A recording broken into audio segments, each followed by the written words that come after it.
Facebook, YouTube, TikTok সহ বিভিন্ন social media বাংলাদেশে অবাধে ঘৃণা ও সহিংসতামূলক কন্টেন্ট ছড়াচ্ছে জানিয়ে তা বন্ধে শেষবারের মতো হুঁশিয়ারি দিয়েছেন ডাক, টেলিযোগাযোগ ও তথ্য প্রযুক্তি প্রতিমন্ত্রী জোনায়েদ আহমেদ পলক। তিনি বলেন, আমি শেষবারের মতো হুঁশিয়ার করে দিতে চাই, যদি তারা বাংলাদেশের মানুষের নিরাপত্তার কথা বিবেচনায় না নেয়, আমাদের কথা না শুনে, তাহলে সরকারের পক্ষ থেকে তাদের বিরুদ্ধে কঠোর পদক্ষেপ নিতে আমরা বাধ্য হব। কি ধরনের পদক্ষেপ নেওয়া হবে?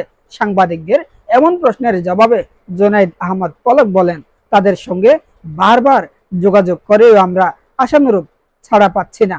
তারা কেউ দুবাই, কেউ সিঙ্গাপুরে অফিস খুলে বাংলাদেশে ব্যবসা করছেন। প্রয়োজনের সময়ে আমরা তাদের সঙ্গে যোগাযোগ করতে পারছি না, সেজন্য তাদের ঢাকায় অফিস খুলতে বলেছি।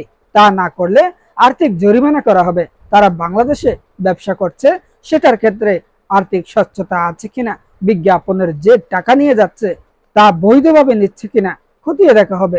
যদি তারা অবৈধভাবে এগুলো করে, আন্তর্জাতিক নিয়মে ব্যবস্থা নেওয়া হবে, যোগ করেন প্রতিমন্ত্রী পলক। বুধবার 17 জুলাই সকালে রাজধানীর গুলশানে হোটেল আমারিতে আয়োজিত সেমিনার শেষে সমসাময়িক ইস্যু নিয়ে সাংবাদিকদের বিভিন্ন প্রশ্নের জবাবে তিনি এসব কথা বলেন। জোনায়েদ আহমেদ পলক বলেন, সম্প্রতি আমরা সোশ্যাল মিডিয়ায় মাত্রাতিরিক্ত ক্ষোভ, ঘৃণা ও সহিংসতামূলক কন্টেন্ট লক্ষ্য করছি। সবাইকে অনুরোধ, আপনাদের আবেগটা যেন বিবেকের সঙ্গে প্রকাশ করা হয়, যেন আমাদের সন্তান, ভবিষ্যৎ প্রজন্ম যেন নিরাপদে থাকে।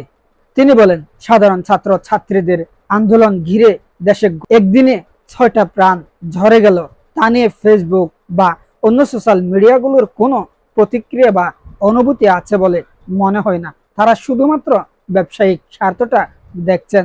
বাংলাদেশের নাগরিকদের জীবন ঝুঁকির মধ্যে পড়ছে, সেটা তারা খেয়াল করছে না। আমরা তাদের সবসময় বিভিন্ন বার্তা দিয়েও আশানুরূপ ছাড়া পাচ্ছি না।